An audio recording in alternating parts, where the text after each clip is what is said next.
Bismillahirrahmanirrahim. Assalamualaikum warahmatullahi wabarakatuh. Saya dari kelompok 5 yang beranggotakan saya sendiri yaitu Ahmad Maksmat Mawinata, yaitu dan lalu ada Bu Atin Kurnia Ilahi, lalu ada Febri Triantoro, lalu ada Afaqih Bastul Birri, dan yang terakhir ada Ahmad Rifki. Kami dari kelompok 5 insya Allah akan menjelaskan tentang keterampilan membimbing diskusi kelompok kecil. Apa sih yang akan dijelaskan tentang pembahasan kami ini? Insya Allah di sini kita akan membahas tentang apa yang dimaksud dari keterampilan membimbing kelompok kecil dan tujuannya apa, manfaatnya apa, seperti itu. Dan bagaimana sih cara membimbing diskusi kelompok kecil ini? Semoga dari apa yang kami sampaikan di dalam video ini bisa dapat kita pahami dan kita bisa praktekkan di kehidupan nyata kita. Mari kita lihat videonya.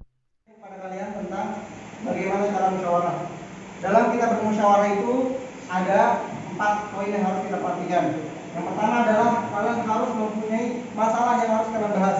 Alhamdulillah kalian semua punya. Kelompok kamu apa pembahasan apa? Hah? Dampak buruk mencuri. Kalau kamu dampak buruk. Poin yang pertama sudah kalian penuhi. Ya, perhatikan. Poin yang pertama sudah kalian penuhi untuk cara berdiskusi dalam kelompok kecil. Yang kedua, perhatikan poin yang kedua yang harus kita perhatikan adalah dalam bermusyawarah itu harus saling menatap. Ya, tidak boleh misalkan yang satu tidur, yang satu diam, yang satu santai, tidak. Jadi harus saling menatap. Ya, itu adalah poin yang kedua dalam cara bermusyawarah. Yang ketiga, dalam mengutarakan pengalaman. Ya, misalkan kalian pernah membahas tentang begadang. Ada teman kalian pengalaman, saya pengalaman begini begadang, efeknya begini. Menyampaikan pengalaman, ya. Baru nanti yang keempat adalah menemukan solusinya, ya. Jadi 4 poin ini yang harus kalian perhatikan, paham? Berdasarkan dengan diskusinya. Ya. Dengan diskusinya. Nanti disampaikan. Itu dia tadi pengertian 4 poin yang tadi disampaikan adalah pengertian dari diskusi. Jadi kita harus memiliki 4 poin itu untuk melakukan diskusi. Lalu ada juga tujuan, ya. Sekarang tujuan kita melakukan diskusi apa sih tujuannya? Tujuannya juga ada 4 poin. Yang pertama yaitu adalah ketika kita melakukan diskusi maka di dalamnya kita bisa memupuk sikap toleransi, di mana setiap siswa bisa saling menghargai tentang pendapatnya masing-masing, ya, yang dikemukakan oleh mereka sendiri. Lalu ada juga bisa memupuk, tujuan lainnya adalah memupuk kehidupan demokrasi, dan tujuan lainnya juga ada mendorong pembelajaran secara aktif. Jadi siswa itu tidak pasif, tidak diam aja mendengarkan penjelasan guru, tapi bisa juga mereka berkontribusi dalam pembelajaran itu, ya. Dan yang terakhir yaitu poin yang keempat, tujuan dari melakukan diskusi adalah menumbuhkan rasa percaya diri, yang dimana kebiasaan untuk berargumentasi, memberikan penyampaian yang dilakukan antar semua teman dan kelompok diskusi itu akan mendorong keberanian dan terbinanya rasa percaya diri siswa untuk mengajukan pendapat maupun mencari solusi pemecahan masalah. Jadi seperti itu. Itu adalah dari tujuan dilakukannya diskusi. Sekarang kita masuk ke dalam hal-hal yang perlu kita perhatikan ketika kita membimbing diskusi kelompok kecil.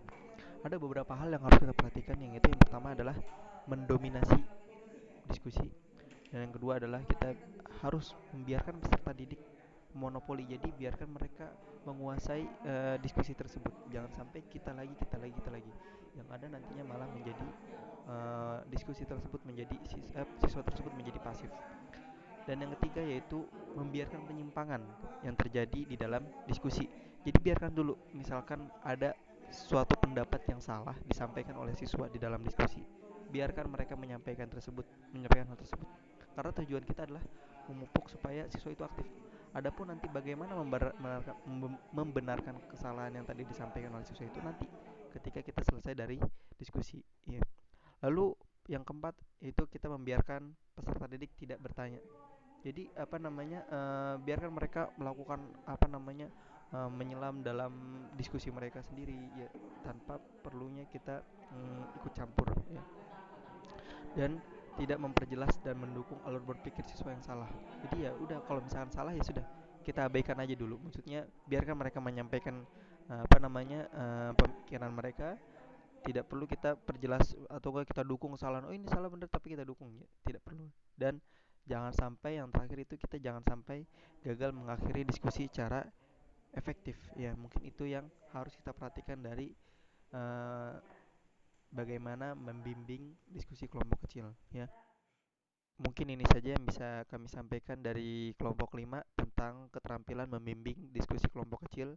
Jika ada yang kurang atau yang salah kami mohon maaf. Wabillahi taufiq wal hidayah. Assalamualaikum warahmatullahi wabarakatuh.